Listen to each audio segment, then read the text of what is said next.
Welcome to Underworld UK, where Britain's darkest stories are brought to light. From the gritty streets of gangland London, Liverpool, Manchester and Birmingham, from Curtis Warren to the Cray twins to county lines and modern day true crime, we cover everything. Bringing you new videos every week.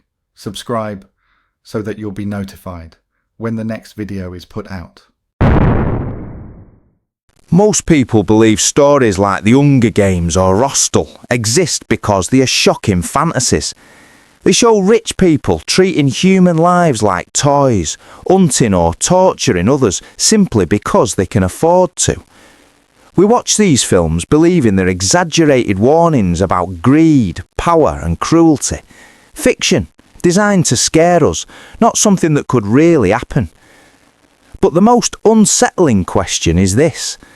What if those stories weren't invented, but inspired?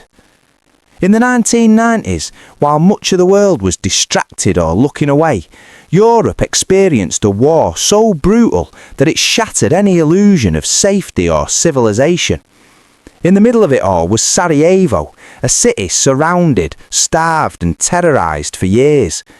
Shells fell daily, food was rationed, electricity disappeared, and snipers watched the streets from above, waiting. For ordinary people living there, survival became a daily gamble. Going to school, crossing a road or carrying water could get you killed. One long stretch of road became so deadly that locals nicknamed it Sniper Alley. People didn't walk across it, they ran, zigzagged and prayed. Most of the violence came from Bosnian Serb forces during the war, linked to leadership figures such as Radovan Karadzic, who would later be convicted of war crimes. That history is well documented, but buried beneath the chaos, fear and death, there are allegations that sound less like war and more like a horror movie plot. According to witnesses and investigators, some of the people pulling the trigger weren't soldiers at all. They were allegedly wealthy foreigners, not fighters, not journalists, not aid workers, but civilians who travelled thousands of miles for one reason, to kill human beings for fun. The allegations claim that rich tourists from countries such as Britain, Italy, Germany and the United States paid enormous sums of money, as much as £70,000 to £90,000 for what was essentially a human hunting experience. They were allegedly taken to sniper positions overlooking Sarajevo, handed rifles and allowed to shoot civilians trapped in the city below. This wasn't a battlefield encounter, it wasn't self-defence, it was allegedly paid entertainment. To understand why this sounds so unreal, think about how movies portray evil. In Hostel, rich clients secretly pay to torture strangers in hidden locations. In The Hunger Games, elites watch people die for spectacle while remaining safe and distant. The disturbing thing about the Sarajevo allegations is how closely they mirror these ideas, except without scripts, cameras or actors. Chilling new details have emerged of the twisted Brit tourists who paid tens of thousands of pounds to hunt humans with snipers, paying extra to shoot kids and pregnant women. After picking off civilians with snipers, the killers would gorge themselves on roast pork at brandy-soaked dinners, a witness of the 6 Sarajevo human safari trips has said. Foreigners from Britain, Italy, the US, Russia and elsewhere allegedly paid Bosnian troops between £70,000 and £88,000 to kill residents in the capital. The 6 shooters would pay more to shoot children and pregnant women, according to Croatian investigative journalist Domagoj Margetic. More than 10,000 people were killed in Sarajevo between 1992 and 96 in the longest siege of a capital city in the history of modern warfare. Former soldier Alexander Likanin told The Times that the foreigners shot locals with a unit run by Slavko Alexic, who he called a psychopath. He said, Alexic had a restricted area in the cemetery 200 metres from us which we could see. They were shooting at women, children and the elderly. They were out of control, and Alexic was obviously a psychopath. You could see it in his eyes.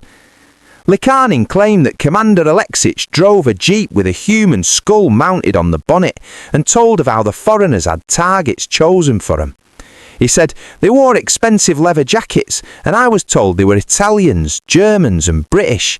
They were helped to find targets, and shooting from the cemetery was a clear shot. You had everything. Likanin said the foreigners would also hand over extra payments of up to £400 for prized sniper spots in tall buildings. After a long day of murder, he said the killers enjoyed boozy dinners where they'd feast on roast pig and lamb. He said they were celebrating killing people. I can't imagine how you can live with killing a child. Zlatko Miletic, then chief of police in Sarajevo, said the twisted tourists killed dozens of children and women. He added, "We had information that the Alexic militia was hosting these people for money and that most of them came from Italy." The trauma from the killings still haunts Likanin day and night. He said, "My wife says I still have nightmares, although I don't remember them in the morning. The foreigners who came to Sarajevo had sick minds. I bet they don't have nightmares." Mesa Selimovic Boulevard, the main road running into the city, was nicknamed Sniper Alley because traversing it was such a risk. Residents lived in perpetual fear of being randomly shot during those years, with most of the slaughter perpetrated by the Bosnian Serb soldiers themselves. It's alleged that tourists paid money to troops from Radovan Karadic's army, the former Bosnian Serb leader. Karadic, 80, was sentenced to 40 years in prison in 2016 for genocide and other crimes against humanity. Witnesses have claimed the shootings were organised, not random. There were alleged handlers, guides and facilitators. Local militia units reportedly helped foreign shooters find the best vantage points, cemeteries, rooftops, tall buildings, places where civilians were clearly visible and had nowhere to hide. Some testimonies go further, claiming that different targets carried different prices. Adults were one thing, children another. Pregnant women allegedly cost more, not because it was harder, but because it was more shocking, more extreme, more exclusive. This is where the story becomes less about war and more about psychology. What kind of person pays to kill someone who can't fight back? What kind of wealth creates that level of detachment? According to experts in violence and power, extreme wealth can erase consequences. It creates distance. When money solves every problem, morality can feel optional. War zones, especially chaotic ones, can become perfect environments for this kind of behaviour. There are no rules, no functioning justice system, no clear records. Death is already everywhere, making individual killings easier to hide. In that environment, cruelty can disguise itself as opportunity. Several witnesses have pointed to a Bosnian Serb militia commander named Slavko Alexic as someone who allegedly helped facilitate these sniper trips. He was described as violent, unstable and openly intimidating. According to accounts, he controlled prime sniper positions with clear views across civilian areas. Foreigners were allegedly escorted to these locations, helped to set up and even advised on where to aim. Extra payments could secure better positions or more time.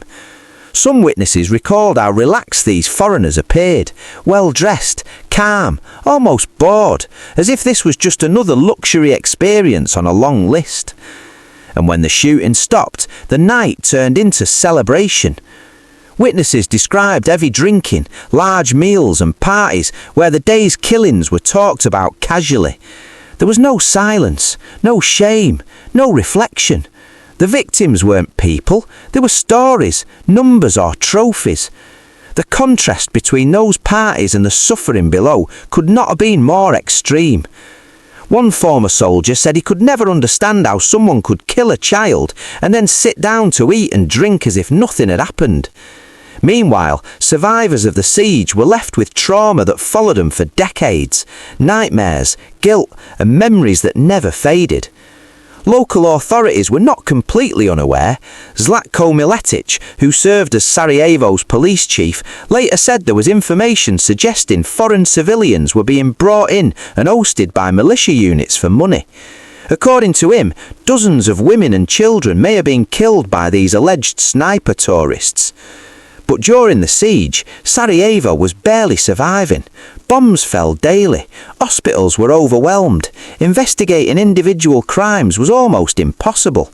Many deaths were undocumented, many stories were never told, and many questions were buried along with the victims. For years, this story remained on the edges of public awareness. It sounded too extreme, too cinematic, too much like something from a horror movie. People assumed it had to be exaggerated because accepting it meant accepting something far darker, that real life can be worse than fiction. Only recently, as the story resurfaced, international investigators have reopened cases, witnesses have come forward, old testimonies have been re-examined. While no final convictions have yet been secured, the fact that authorities are taking the allegations seriously has forced people to confront the possibility that this really happened. This isn't just a war story, it's a warning. It shows what can happen when money removes accountability, when suffering becomes entertainment, and when violence turns into a product. It shows that the line between fiction and reality is thinner than we want to believe. Movies like Hostel and The Hunger Games